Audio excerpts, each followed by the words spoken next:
கர்த்தருடைய பரிசுத்த நாமத்திற்கு மகிமை உண்டாவதாக. தேவன் அருளியப்போ மினிஸ்ட்ரி மூலமாக உங்களோடு தொடர்பு கொள்வதிலும் இந்த மகிழ்ச்சி அடைகிறோம். இன்றைக்கும் இந்த நாளிலும் தேவன் நமக்கு கொடுக்கிற வார்த்தை ரோமர் 12ஆம் அதிகாரம் 14ஆம் வசனம். உங்களை துன்பப்படுத்துகிறவர்களை ஆசீர்வதியுங்கள், ஆசீர்வதிக்க வேண்டியதே என்று சபியாதிருங்கள். ஹல்லேலூயா.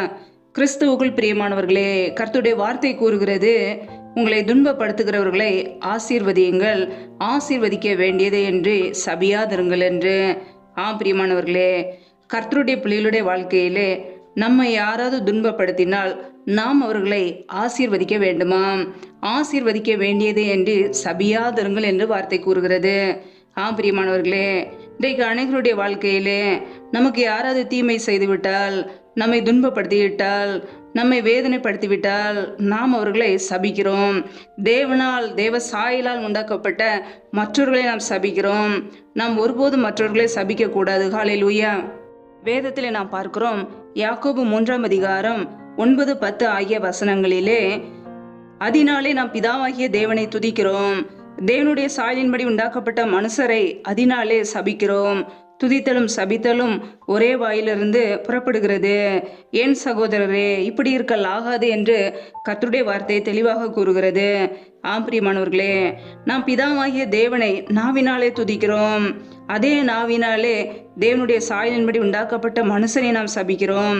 துதித்தலும் சபித்தலும் ஒரே வாயிலிருந்து புறப்படுகிறது.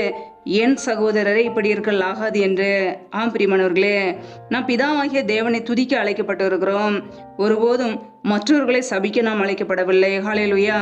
நாம் ஆசீர்வாதத்தை சுதந்திரித்துக் கொள்ள வேண்டுமென்றால், நன்மைகளை பெற்றுக்கொள்ள வேண்டுமென்றால் ஒருபோதும் மற்றவர்களை சபிக்க கூடாது. ஹல்லேலூயா. ஏனென்றால் பழி வாங்குதல் கர்த்தருக்குரியது, அவரே பதில் செய்வார்.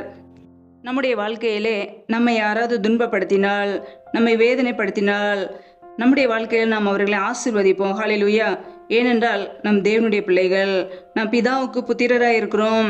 நாம் ஒருபோதும் மற்றவர்களை சபிக்க கூடாது. ஹல்லேலூயா. நம் ஆசீர்வாதத்தை சுதந்திரித்துக் கொள்ள அழைக்கப்பட்ட ஜனங்கள்.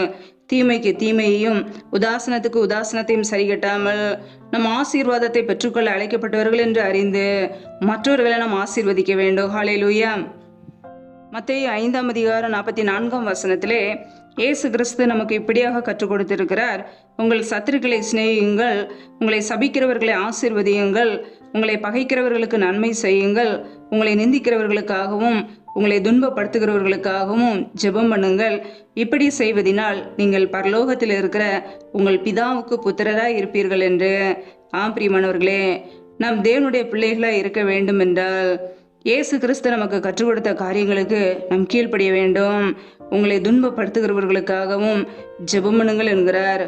பிரியமானவர்களே, இன்றைக்கு நாம் மற்றவர்களுக்காக ஜெபிக்கிறோமா? நம்மை யாராவது துன்பப்படுத்தினால் அவர்களை நாம் ஆசீர்வதிக்கிறோமா? நம்மை நிந்திக்கிறவர்களுக்காக, நம்மை தவறாக பேசியவர்களுக்காக, ஒருவேளை நமக்கு விரோதமாய் மாந்திரிகங்கள் செய்திருக்கலாம், அவர்களுக்கு நாம் ஜெபிக்கும் பொழுது கர்த்தர் நியாயம் விசாரிப்பார். ஹல்லேலூயா. நம்மை யார் துன்பப்படுத்துகிறார்களோ அவர்களுக்காக நாம் ஜெபிக்க வேண்டும்.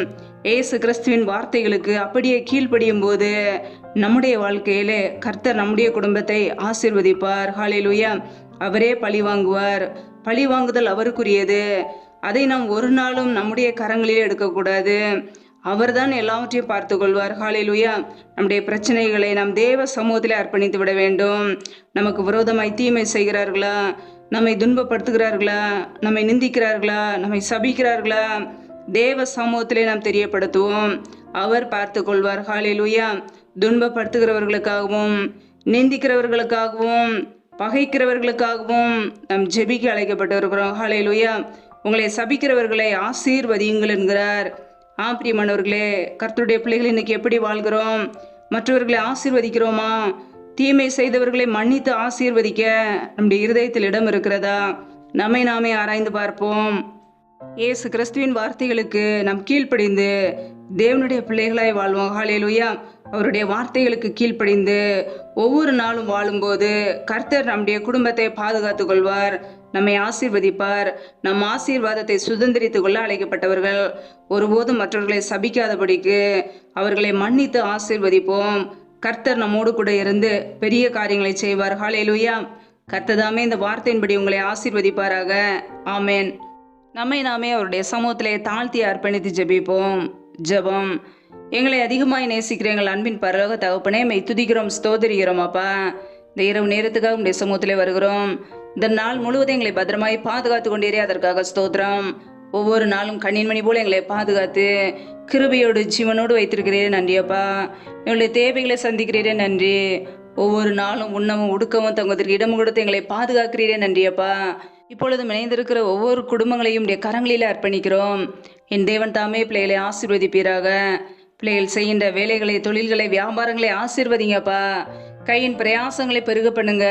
கையின் பிரயாசங்கள் தேவையில்லா செலவுக்கோ, வீண் செலவுக்கோ, மருத்துவ செலவுக்கோ, வட்டின்னு சொல்லி போகாதபடிக்கு கையின் பிரயாசங்களை வருதிய பண்ணுங்கப்பா. வேலை செய்வதற்கேற்ற நல்ல பலனை, சத்துவத்தை கொடுங்க. எந்தெந்த குடும்பங்களிலெல்லாம் வேலை இல்லாமல் கஷ்டப்படுகிறார்களோ, வேலை காரியங்களில் உள்ள தடைகளை நீக்கி ஆசீர்வதிங்கப்பா. ஏசு கிறிஸ்துவின் வல்லமை ஒவ்வொரு குடும்பங்களிலும் தங்கியிருக்கட்டும்.